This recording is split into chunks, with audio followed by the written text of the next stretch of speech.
이 시간에는 요한복음 11장 말씀을 보겠습니다. 요한복음 11장은 죽은 나사로가 살아난 그런 말씀인데, 이 말씀을 이렇게 보면서 이 말씀 속에 담겨져 있는 교훈이 무엇인지 생각해 보겠습니다. 예수님은 시간이 나실 때 주로 베다니 나사로 집에 가끔 가셨습니다. 거기 가서 시간을 보내시고 쉬셨어요. 나사로는 오빠시고 그 여동생 마르다와 마리아 아주 가깝게 지내셨습니다. 그런데 어느 날 나사로가 병이 들었어요. 무슨 병인지는 성경에 나와 있지 않는데 병이 들어서 요한복음 11장 3절에 보면 그 마르다와 마리아가 사람을 보내서 예수님께 전합니다. 주여 보시옵소서, 사랑하는 자가 병들었나이다. 그렇게 소식을 전해요. 사랑하는 자가 병들었다 그렇게 말한 걸 보면 예수님과 아주 친한 사이였다 하는 것을 우리가 알 수가 있는데,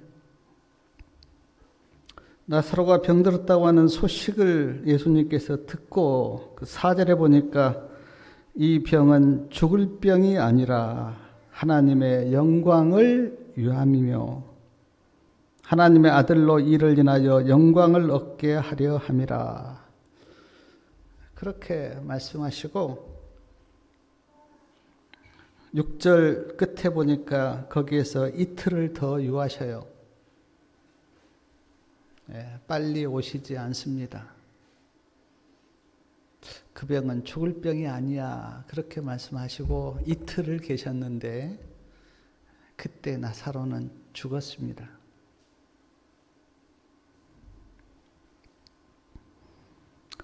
나사로가 죽은 다음에 예수님께서 베다니에 오셨는데 요한복음 11장 21절에 보니까 마르다가 이런 말을 합니다. 예수님이 여기 계셨다면 내 오라비가 죽지 않았을 것입니다. 요한복음 11장 32절에도 보면 마리아도 같은 말을 해요. 주께서 여기 계셨다면 내 오라비가 죽지 아니하였을 것입니다. 이 말 속에 담겨 있는 의미가 뭐냐면 예수님이 빨리 오시지 않아서 내 오빠가 죽었습니다. 그런 약간 섭섭한 말투가 여기에 들어 있습니다. 우리가 소식을 전했을 때 빨리 오셨으면 되는데 거기서 지체하셨기 때문에 내 오라비가 죽었습니다. 그런 의미예요. 사랑하는 여러분, 여기서 우리가 좀 생각해 볼 게 있는데 왜 예수님께서 그렇게 사랑하는 자 나사로가 병들었다고 하는 소식을 듣고서도 왜 지체하셨을까요?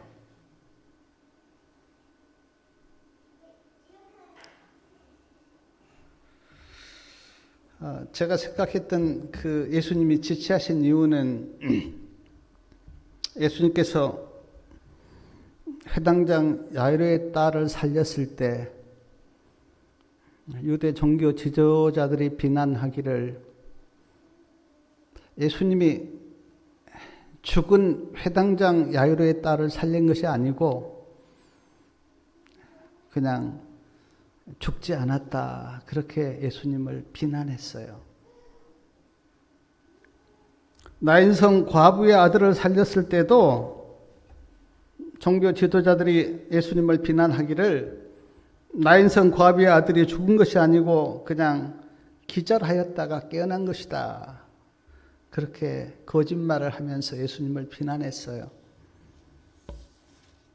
그런 의미에서 이번에는 나사로가 지금 죽어서 썩은 냄새가 나는 그때까지 예수님께서 그냥 지체하신 겁니다. 아무도 그런 비난을 못하도록, 억지를 쓰거나 거짓말을 못하도록 나사로가 죽어서 나흘이 되어 썩은 냄새가 날 때까지 예수님께서 그냥 일부러 지체하신 거예요. 그리고 실제로 나사로를 살렸을 때 아무도 그런 말 못했습니다. 왜냐하면 어떤 핑계도 대지 못할 정도로 사실이었기 때문에.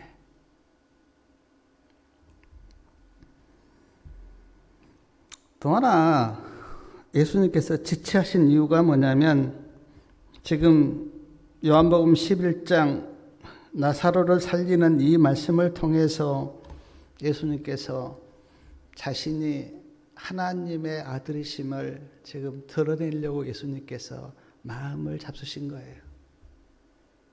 그래서 그 요한복음 11장에 보면 몇 번이나 계속되는 말씀이 뭐냐면, 요한복음 11장 15절 말씀이요. 보면 이는 너희로 믿게 하려 함이라.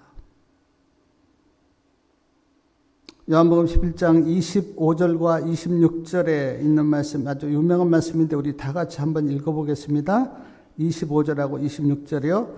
예수께서 가라사대 나는 부활이요 생명이니 나를 믿는 자는 죽어도 살겠고 무릇 살아서 나를 믿는 자는 영원히 죽지 아니하리니 이것을 내가 믿느냐.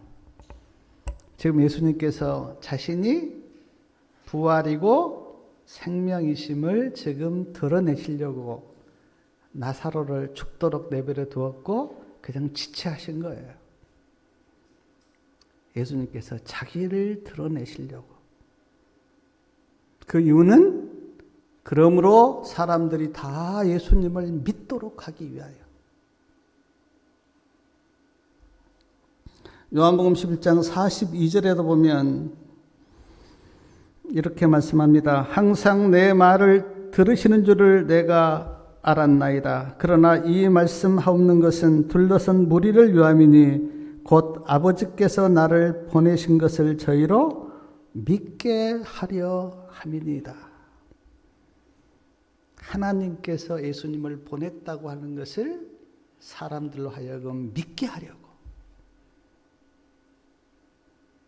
그러니까 지금 나사로가 죽은 이 사건을 두고 예수님의 목적이 뭐냐면, 하나님께서 자신을 이 땅에 보낸 메시아라고 하는 그 사실을 사람들이 믿게 하려고 지금 예수님께서 일부러 지체하신 거예요.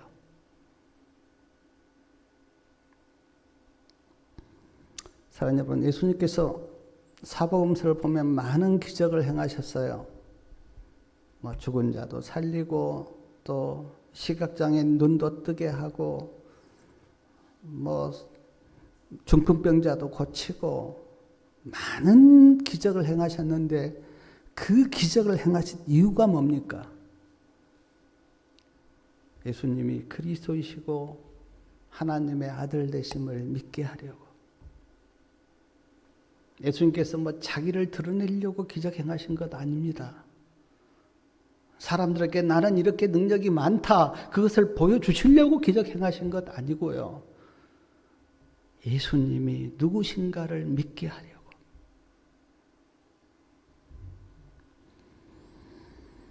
제가 이 말씀 생각하면서 생각한 게 뭐냐면, 우리가 지금 다 예수님의 재림을 기다리고 있습니다. 그런데 예수님께서 지체하고 계세요.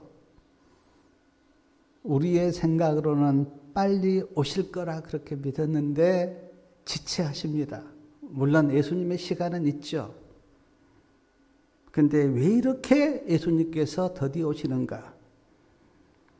베드로후서 3장 9절에 보니까 아무도 멸망치 않고 회개하여 구원받도록 하기 위하여.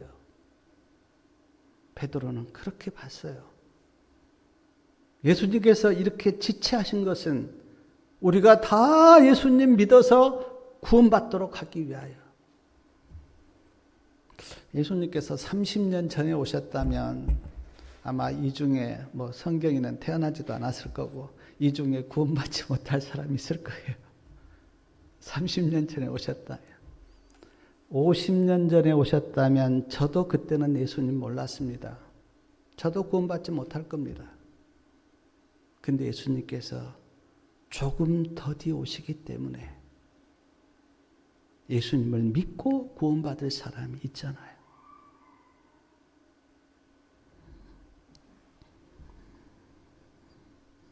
요한복음 11장 11절에 보니까 예수님께서 우리 친구 나사로가 잠들었도다. 그러나 내가 깨우러 간다. 그렇게 말씀하셨는데 예수님은 창조주시고 나사로는 피조물입니다. 예수님은 하나님의 아들이시고 나사로는 사람이에요. 아무리 생각해도 예수님과 나사로는 친구가 될 수도 없고 친구가 아니죠. 어떻게 창조주와 피조물이 친구가 됩니까? 어떻게 메시아와 죄인이 친구가 됩니까? 근데 지금 부르기를 우리 친구 나사로가 잠들었도다. 나사로를 친구라고 불렀어요. 제가 어떻게 예수님과 우리가 친구라고 하는 그 말을 쓸 수가 있을까라고 생각하면서 제가 깨달았던 은혜가 뭐냐면 사람이 되셨기 때문에 하나님으로 계셨다면 결코 친구가 될 수 없었을 텐데 인간이 되셔서 우리 곁에 오셨기 때문에 예수님께서 우리에게 친구라고. 그 은혜가 얼마나 놀라운지. 근데 요한복음 15장 5절에 보면은요, 몇 장만 더 넘겨서 15장 5절에 보면 예수님께서 이런 말씀하셨어요. 15장 15절입니다. 15절. 우리 15장, 요한복음 15장 15절 말씀 같이 한번 읽어보겠습니다. 이제부터는 너희를 종이라 하지 아니하리니 종은 주인이야 하는 것을 알지 못함이라. 너희를 친구라 하였노니 내가 내 아버지께 들은 것을 다 너희에게 알게 하였음이라. 너희를 친구라 하였다.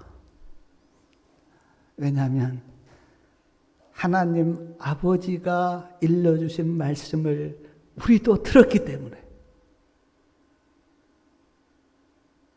구속의 비밀을 우리도 알고 있기 때문에,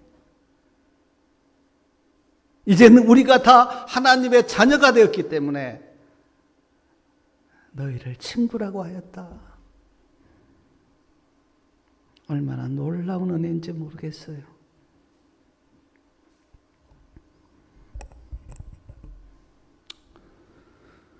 또한 예수님께서 말씀하시기를 나사로가 죽었을 때 나사로가 잠들었다. 그러나 내가 깨우러 간다. 그렇게 말씀하셨죠. 근데 왜 죽었는데 잠들었다 그렇게 말씀하셨을까? 잠든 사람은 때가 되면 일어납니다. 우리도 저녁에 잠을 자면 다 아침에 일어나요. 근데 우리가 다 죽지만 그러나 다 일어나요. 예수님을 믿고 죽은 사람은 첫째 부활 때 일어납니다. 예수님이 재림할 때 우리가 다 무덤에서 일어나요. 그리고 예수님을 만나서 예수님과 함께 하늘로 갑니다. 예수님을 믿지 않는 사람은 둘째 부활 때 일어납니다. 다 일어나요. 예수님을 믿든 믿지 않든 한 번은 다 깹니다. 그래서 죽음을 잠을 잔다. 성경에 여러 군데 그렇게 나와요. 우리가 다 잠잘 것이 아니요 주님께서 재림하실 때 우리가 다 깨어나서 예수님을 만난다는 말씀도 있고 첫째 부활, 둘째 부활에 대한 말씀도 많아요.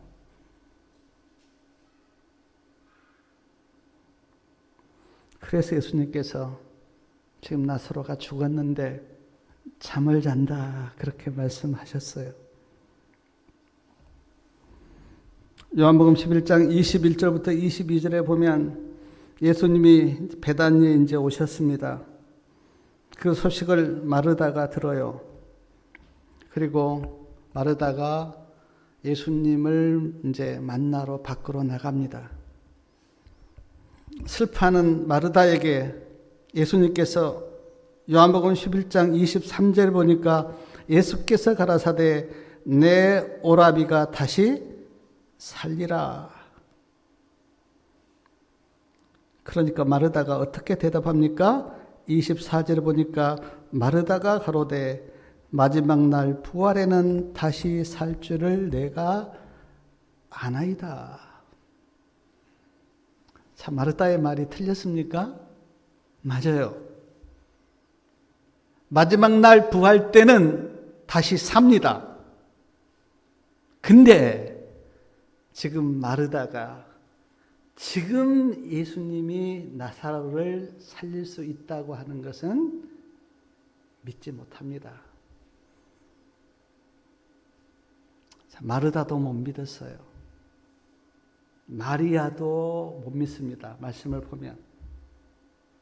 이 32절에 보니까 마리아도 못 믿어요. 제자들도 못 믿습니다. 그리고 그곳에 있는 사람들도 못 믿어요. 아무도 지금 예수님이 죽은 나사로를 살릴 수 있다고 하는 것에 대해서는 믿지 못합니다. 아무도. 그래서요, 오늘 말씀에 보면 예수님께서 통분히 여기셨다는 말이 언제 두 번 나오는데, 통분히 여기셨다고 하는 말이 33절에 한번 나오고요. 심령에 통분히 여기시고 민망히 여기사 38절에도 예수께서 다시 속으로 통분히 여기시고, 그리고 35절에 예수님께서 우셨어요. 35절 말씀 우리 다 같이 한번 읽어보겠습니다. 예수께서 눈물을 흘리시더라. 자, 통분히 여기셨단 말이 두 번 나오고 한 번은 우셨어요. 사람들은 이렇게 생각할지 모릅니다. 아, 나사로가 죽어서 슬퍼서 우나 보다. 근데 그게 아니에요. 예수님은 곧 나사로가 살아날 것을 아십니까? 예수님은 알고 계세요. 조금 후에 나사로가 살아날 것을 예수님은 아셨기 때문에 나사로가 죽었다고 통분히 여기시거나 우시는 게 결코 아닙니다. 거기에 있는 사람들이 우는 거는 나사로가 죽어서 슬퍼서 울겠죠. 그러나 예수님은 아셨어요. 조금 후에 나사로는 나온다.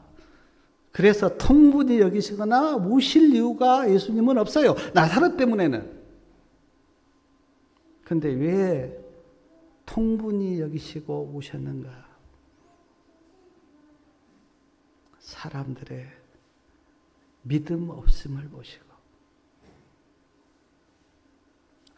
아무도 예수님이 나사로를 살릴 수 있다고 하는 것을 믿지 못한 믿음 없음을 보시고,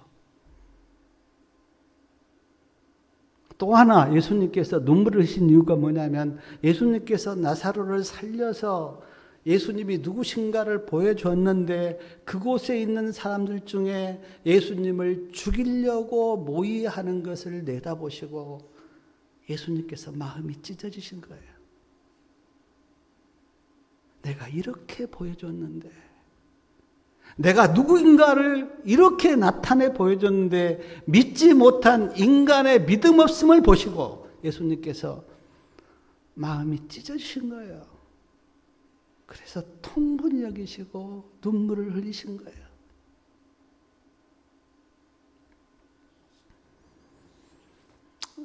사랑하는 여러분, 제가 이 말씀 이렇게 묵상하면서 예수님께서 오늘 우리를 보시고는 어떠실까? 우리가 믿음으로 살고 기도로 살고 또 서로 사랑하고 말씀을 의지하면서 살면 예수님께서 우리를 보실 때 참 기쁘실 것 같아요. 그래, 참 누가 참 믿음으로 사는 걸 보니까 내가 기쁘다. 요한 2서와 3서에 나오잖아요. 어떤 사람이 진리를 따라서 믿음으로 살았다고 하는 그 소식을 들을 때 사도 요한 마음이 기뻤다고. 근데 예수님도 우리가 말씀으로 살고 믿음으로 살고 서로 사랑하면서 살면 예수님의 마음도 기쁠 거예요. 그런데 우리가 서로 싸우면 어떨까요? 예수님 마음이 어떨까요? 믿음으로 살지 않고 세상을 따라 살면 예수님 마음이 어떨까요? 10년, 20년, 30년 나를 배웠다고 하는데 그거 전혀 관계없이 믿음 내팽개치고 세상을 따라가는 모습을 보면 예수님 마음이 어떨까요? 오늘 말씀처럼 통분히 여기시지 않겠습니까? 예수님 닮지 않고 우리가 이야기하는 사탄의 모습을 닮아가면 예수님 마음이 어떨까요? 저도 참 부끄러운 이야기지만 신앙 이렇게 하면서 어느 날 내 모습을 볼 때 예수님 닮지 않고 사탄의 모습을 닮아 있는 모습을 순간 어느 때 확인할 때 눈물 나더라고요. 예수님이 이런 나의 모습을 보면 어떠실까? 말씀 보지 않고 세상에 빠져 있는 하나님의 백성들의 모습을 보면 예수님 마음이 어떠실까? 오늘 지금 나사로가 죽어 있는 이 모습 앞에서 사람들의 믿음 없음을 보시고 예수님께서 통분히 여기시고 눈물을 흘리시는 그런 예수님의 모습을 볼 때 오늘 나를 보면서는 예수님은 어떠실까?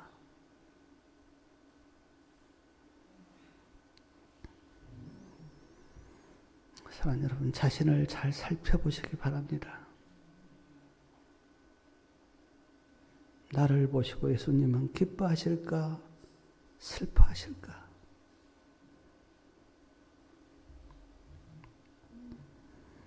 요한복음 11장 38절에 보니까 예수님께서 나사로 무덤으로 가셨어요. 유대인들의 무덤은 동굴입니다. 우리나라처럼 땅을 파서 이렇게 묻는 무덤이 아니고 굴 속에 이렇게 그냥 넣어놔요.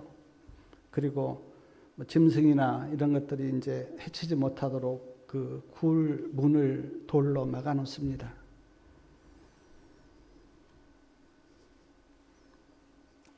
근데 요한복음 11장 39절 말씀에 보니까 예수님께서 그 무덤에 가셔서 하셨던 말씀이 뭐냐면 39절에요. 예수께서 가라사대 돌을 옮겨 놓으라. 예수님이 돌을 옮기실 수 없습니까? 있죠. 천사들을 시켜서 돌을 옮길 수 없습니까? 있으십니다. 예수님이 돌을 옮길 수도 있고 천사들을 시켜서 돌을 옮길 수도 있는데 예수님께서 그렇게 하지 않으시고 사람들에게 돌을 옮겨 놓으라 그렇게 명령하셨어요. 이 의미가 뭐라고 생각하십니까? 왜 예수님께서 사람들에게 그곳에 있는 사람들에게 너희들이 돌을 옮겨 놓으라 그렇게 말씀하셨을까요? 여기서 받았던 영적 깨달음이 뭐냐면 인간이 할 일은 인간이 하라는 거예요. 예수님께서 못해서가 아니라 예수님이 하실 수 있지만 너희가 할 몫은 너희가 하라는 거예요.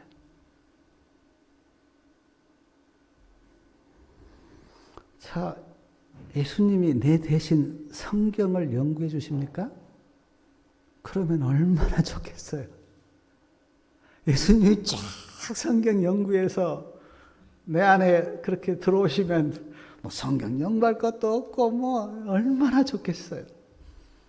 그러나 결단코 예수님이 내 대신 성경 연구해 주지 않으십니다.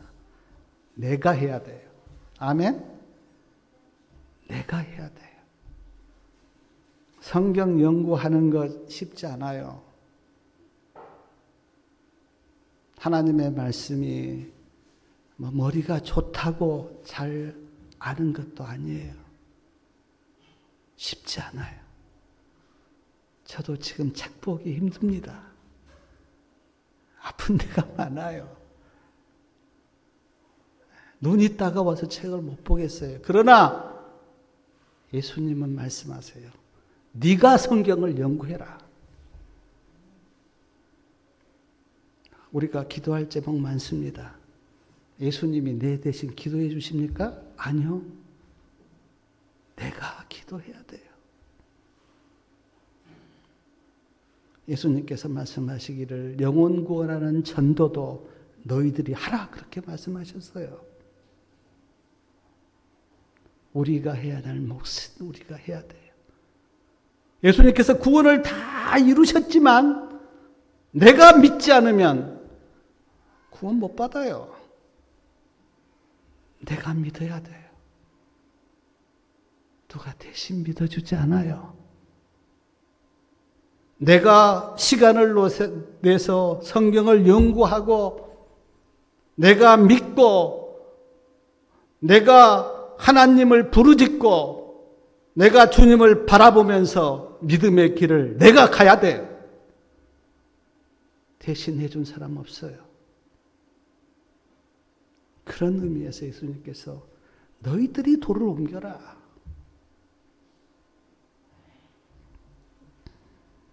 또 하나 제가 돌을 옮기라고 하는 그 말씀을 이렇게 보면서 깨달았던 영적 교훈이 뭐냐면 예수님과 우리 사이에 가로막고 있는 장애물을 치우라는 겁니다.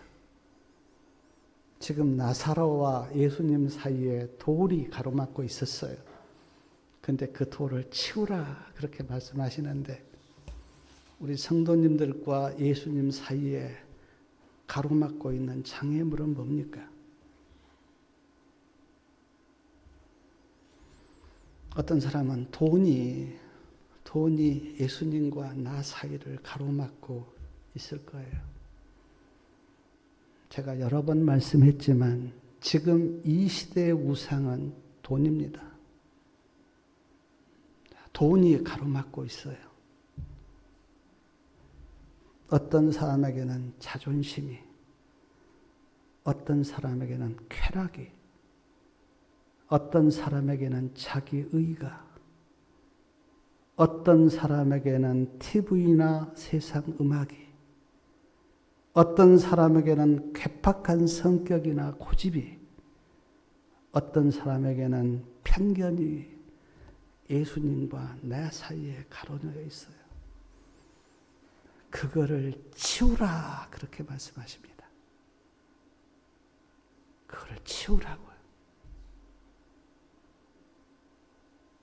사랑 여러분, 조용히 한번 예수님과 나 사이를 가로막고 있는 그 장애물이 뭔지 그걸 오늘 예수님께서는 치우라 그렇게 말씀하세요. 왜냐하면 그게 가로막고 있으면 하나님의 은혜가 내 심령에 들어오지 않기 때문에 구원을 하나님께서 주셨는데 그 구원이 가로막고 있으면 나에게 임하지 못하기 때문에 예수님이 주시는 평강과 은혜가 장애물이 가로놓여 있으면 나에게 임하지 못하기 때문에 그걸 치우라 그렇게 말씀하신 거예요.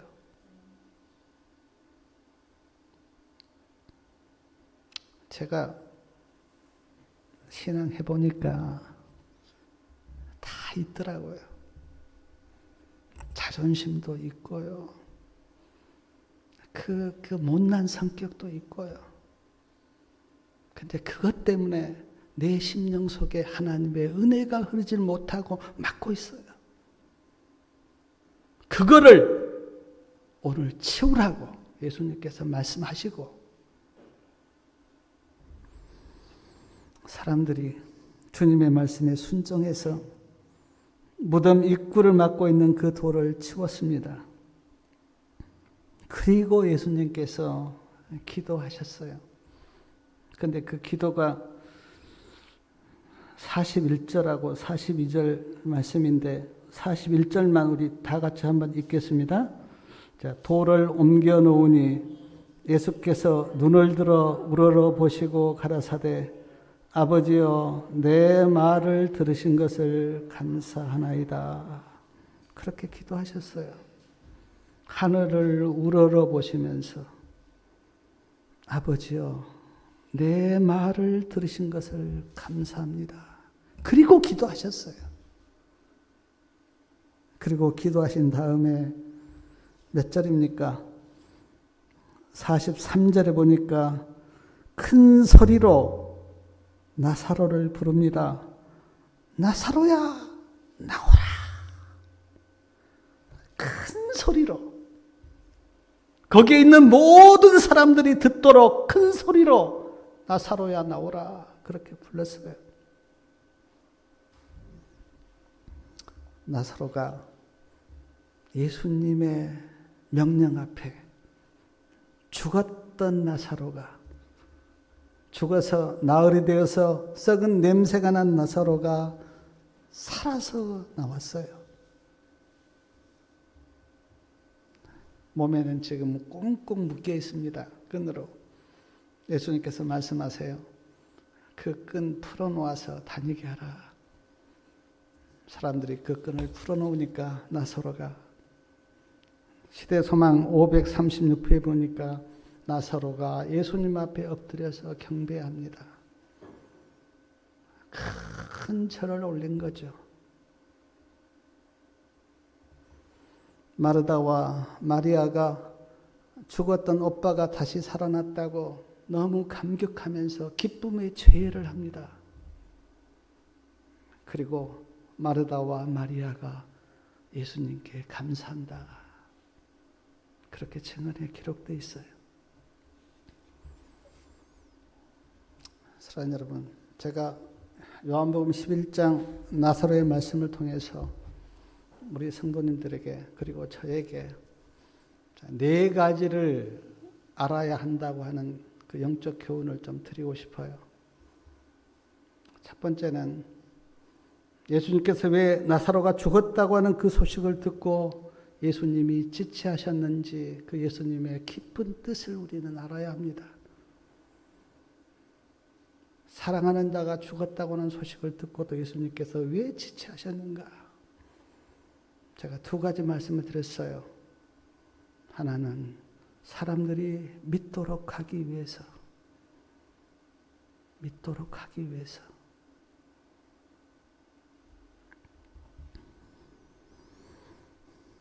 그리고 우리는 요한복음 11장 이 말씀을 통해서 예수님이 누구신지 알아야 합니다. 예수님이 평범한 사람으로 계시니까 그냥 평범한 사람이겠지, 그렇게 사람들이 봤어요. 근데 그게 아니죠. 요한복음 11장에서 이게 증언해 보면 가장 큰 이적 중에 이적이라 그랬는데, 이 이적을 통해서 예수님이 누구신가를 지금 알리고 계신 거예요. 그래서 우리도 요한복음 11장 이 말씀을 통해서 예수님이 누구신지 알아야 돼요. 알고 믿으셔야 돼요. 모르시면 믿기 어렵습니다. 알고 믿어야 돼요. 왜 예수님께서 이 나사로가 살아나는 이 기적을 베푸셨는가? 믿도록 하기 위해서. 제가 3번이나 읽었어요. 이것을 내가 믿느냐? 하나님의 아들이심을 믿게 하기 위해서 그렇게 기적을 베푸셨다.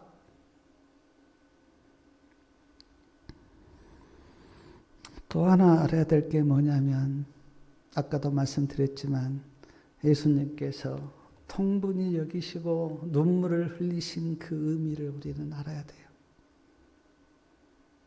왜 예수님께서 통분히 여기셨는가? 그리고 왜 눈물을 흘리셨는가? 그 의미를 우리는 알아야 돼.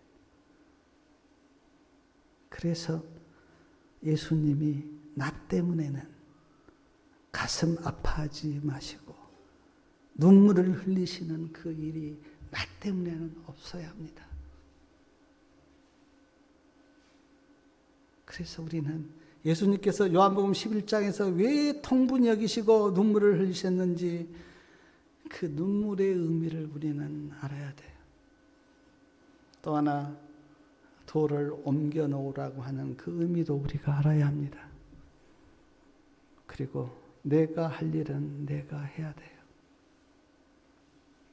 저는 요한복음 11장을 보면서 이 네 가지 영적 교훈을 저는 받았어요. 아, 예수님께서 왜 지체하셨는가? 예수님이 누구신가? 예수님께서 왜 눈물을 흘리셨는가? 돌을 옮겨 놓으라고 하는 그 의미가 무엇인가? 말씀을 제가 읽으면서 영적 교훈을 깨달았어요. 사랑하는 성도님 여러분, 하나님의 말씀은 그냥 주어진 게 아니죠. 예수님이 누구신가를 알리고 그 예수님을 믿어 구원받도록 하기 위해서 말씀이 주어졌죠. 기적도 마찬가지죠.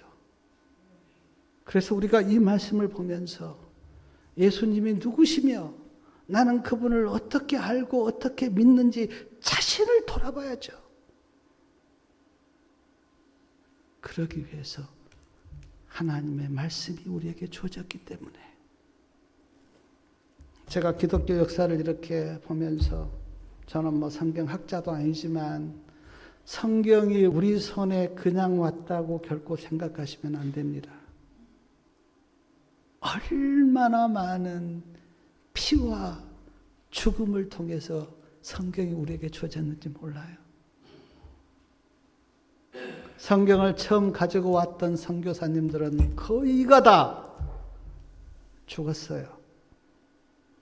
성경 우리에게 주려고 그분들이 생명을 바쳤어요.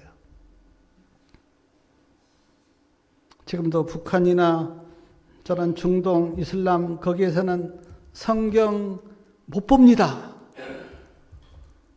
지금 아프가니스탄이 뭐 지금 이제 이슬람 세력이 뭐 탈레반이 잡아서 이제 뭐 기독교인들이 그러는데 어떤 선교사님이 이렇게 고백하더라고요. 탈레반이 아프가니스탄을 정복하는 그날 마지막 찬미를 불렀다고. 마지막 찬미, 마지막 예배. 왜냐하면 성경 못 보고 예배 못 드리고 찬미 못 부르기 때문에. 우리가 오늘 그냥 성경이 너무 많고 뭐 마음대로 예배 드리고 마음대로 노래 부르고 찬미 부르고 그것 얼마나 핏값이 흘려졌는지 몰라요. 오늘 나사로를 깊이 묵상하면서 네 가지 아시기 바라요. 예수님께서 왜 지체하셨을까? 그 뜻을 아시고 예수님께서 누구신가 아시고 예수님이 돌을 옮겨 놓으라고 하는 그 의미가 무엇인지 아시고 예수님께서 눈물을 흘리신 그 의미가 무엇인지 깨달아서 우리 성도님들의 믿음이 영적으로 강건해지시기를 바라고 정말 앞으로의 삶 속에서 주님 붙들고 믿음으로 사시기를 간절히 바라면서 말씀을 마치겠습니다. 하늘에 계신 아버지, 우리를 사랑하셔서 예수님을 이 땅에 보내주시고 구원을 이루시고 우리를 부르신 주님 감사합니다. 그 구속의 경륜과 하나님의 사랑을 우리로 하여금 깨닫게 하여 주시고 우리의 마음들이 날마다 새로워지도록 주님 도와주시옵소서. 나사로를 일으키신 그 예수님이 누구신지 알게 도와주시고 예수님께서 통분히 여기시고 눈물을 흘리신 그 예수님의 눈물의 의미도 우리가 깨닫고 주님을 열심히 믿도록 도와주시옵소서. 특별히 이 시간 기도하기는 병원에 계신 백집사님 주님 긍휼히 여겨 주셔서 육신은 쇠약하지만 끝까지 주님을 붙들도록 도와주시고 주님께서 오실 때 그 부활의 아침에 주님을 맞이하도록 주님 은혜 베풀어 주시옵소서. 여러 가지 혼란스러운 세상에 살고 있지만 그러나 우리의 본향은 하늘에 있다고 말씀하셨사오니 우리 본향을 사모하게 도와주시고 늘 우리 주님 바라보고 믿음으로 살도록 인도하여 주시옵소서. 안식일의 축복을 충만히 받도록 도와주시고 이 안식일이 주님을 더욱더 배우고 주님께 가까이 가는 축복된 날이 되도록 도와주시옵소서. 한 주일 동안 살 때 저희들과 함께하여 주시고 우리 또한 주님 바라보고 주님 말씀 의지해서 믿음으로 살도록 인도해 주시옵소서. 주의 백성들이 어려움 당하지 않도록 지켜주시고 특별히 살아계셔서 나와 함께 하심을 경험하도록 도와주시옵소서. 모든 은혜를 감사드리며 예수 그리스도의 이름으로 간절히 기도 올려옵나이다. 아멘.